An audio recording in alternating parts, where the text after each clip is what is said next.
चला आज आपण हिरव्या टोमॅटोची चटणी बघूया।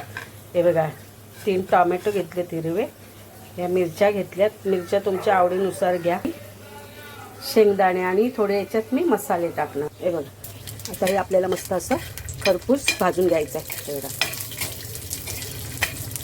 हे बघा थोडा ओवा हातावर क्रश करून घेतलाय, ओवा टाकलाय आणि हे थोडंसं जिरं। हे बघा तेल टाकले, तेलामध्ये मी कांदा टाकते। हे बघा थोडी राई पण टाकते। बघा कांदा झाला लाल, आता हा टोमॅटो आपण शिजून घेऊया। त्याच्यात मसाला टाकूया, मसाला थोडासाच टाकूया कारण का हिरवी मिरची टाकलेली आहे त्यामुळे मसाला थोडासा आणि थोडीशी हळद। तर ह्याच्यात आपण मीठ टाकूया आणि ह्याच्यावर झाकण देऊया म्हणजे हे मऊ शिजेल। हे बघा झाकण देते आणि गॅस एकदम स्लो करायचा। हे बघा लसूण, मिरची आणि शेंगदाणे बघा असं जाडसर।